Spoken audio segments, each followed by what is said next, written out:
أهلا بيكم. النهاردة هنتكلم عن واحد من أهم الكتب اللي غيرت فهمنا لعقلنا، كتاب دانيال كانمان العبقري، التفكير السريع والبطيء. طيب، قبل ما ندخل في تفاصيل الكتاب خلونا نسأل سؤال مهم. يا ترى إيه هي أصدق علامة على الذكاء؟ الإجابة ممكن تفاجئ ناس كتير. ممكن تكون ببساطة القدرة على إننا نقول أنا مش عارف.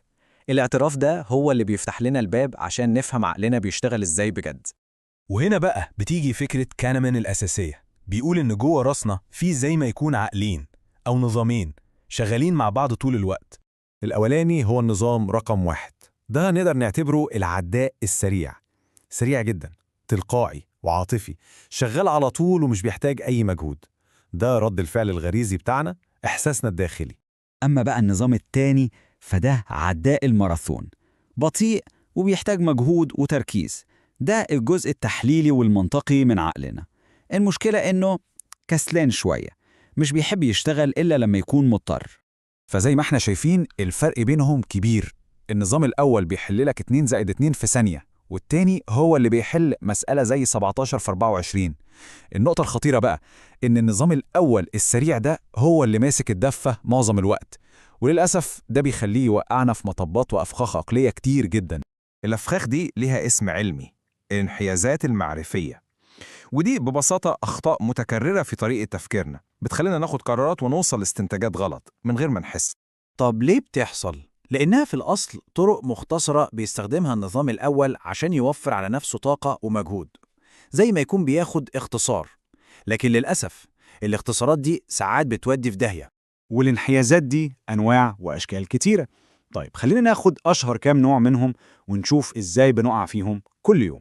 لأن الموضوع ده مش مجرد كلام في كتب نظري، لأ، دي حاجات بتأثر على كل قرار بناخده في حياتنا اليومية، من أول الأخبار اللي بنصدقها على السوشيال ميديا لحد الحاجات اللي بنقرر نشتريها.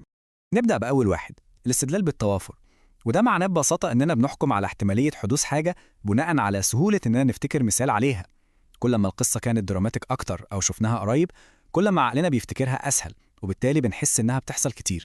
يعني مثلا لو سألنا أي حد إيه الأخطر وإحنا على البحر؟ هجوم سمك القرش ولا إن جوزة هند تقع على راسنا؟ طبعا معظم الناس هتخاف من سمك القرش. ليه؟ لأننا بنشوف أفلام مرعبة وقصص إخبارية عن هجمات القروش. الصورة دي حية جدا في دماغنا، لكن الإحصائيات بتقول إن عدد الناس اللي بيموتوا بسبب وقوع جوز الهند عليهم أكبر بكتير. هنا بالظبط النظام الأول بيضحك علينا، بيتأخر بالقصص الدرامية وبينسى الأرقام الحقيقية. نيجي بقى لانحياز التأكيد، وده خطير جدا. معناه إننا بنميل ندور على المعلومات اللي بتأكد كلامنا وآرائنا اللي موجودة أصلا، وبنتجاهل أي حاجة ضدها. ده اللي بيحبسنا في فقاعات على السوشيال ميديا، كل واحد بيسمع صدى صوته بس. وده طبعا النظام الأول، وهو في أحسن حالات كسله، بيوفر على نفسه مجهود التفكير في وجهة نظر مختلفة. والموضوع ده مش جديد على فكرة. شوفوا المؤرخ اليوناني القديم ثوسيديتس قال إيه من آلاف السنين: من عادة البشر أن يوكلوا للأمل الطائش ما يتوقون إليه، وأن يستخدموا العقل السليم لدفع ما لا يريدونه جانبا. كأنه بيوصف حالنا بالظبط النهاردة. طيب، انحياز الإرساء ده بقى المسوقين والبياعين شطار فيه قوي. الفكرة كلها إن عقلنا بيتعلق بأول معلومة أو أول رقم بيشوفه وبيستخدمه كمرساة أو نقطة مرجعية لكل القرارات اللي بعدها. النظام الأول بيمسك في الرقم ده وما بيسيبوش. وستيف جوبز كان أستاذ في استخدام الحيلة دي. لما شركة أبل نزلت أول آيباد سنة 2010 لعبوها صح قوي. قبل ما الجهاز ينزل بشهور كل الأخبار والإشاعات كانت بتقول إن سعره هيبقى خرافي، حوالي $999. الرقم ده اترسخ في دماغ الناس. تخيلوا بقى لما ستيف جوبز طلع على المسرح وقال إن السعر الحقيقي $499 بس، الناس حسوا إنها لقطة صفقة تاريخية، مع إن $499 ده كان لسه سعر غالي جدا على جهاز من فئة جديدة محدش كان محتاجها أصلا. بس مقارنة بالمرساة اللي هي $999 كان سعر رائع. وآخر انحياز هنتكلم عنه النهاردة هو تأثير الإطار، وده معناه ببساطة إن طريقة عرض المعلومة ممكن تغير قرارنا تماماً حتى لو المعلومة نفسها هي. يعني لو اتقال لحد إن في دواء نسبة نجاحه 90% هيبان جذاب جدا، لكن لو اتقال إن نفس الدواء ده نسبة فشله 10% الناس هتقلق منه، مع إنه الجملتين بيقولوا نفس المعلومة بالظبط، بس كلمة نجاح ليها إطار إيجابي وكلمة فشل ليها إطار سلبي، والنظام الأول بتاعنا بيتفاعل مع الإطار ده مش مع المعلومة نفسها. تمام، كلام مرعب شوية. عقلنا بيضحك علينا طول الوقت. السؤال المهم بقى، نعمل إيه؟ إزاي نقدر ناخد قرارات أحسن؟ كانمان بيقول إن الحل مش إننا نلغي النظام الأول، ده مستحيل. الحل إننا نعرف هو شغال إمتى، ونعرف إمتى لازم ندوس فرامل ونشغل النظام التاني البطيء. أول خطوة هي الوعي بالانحيازات دي.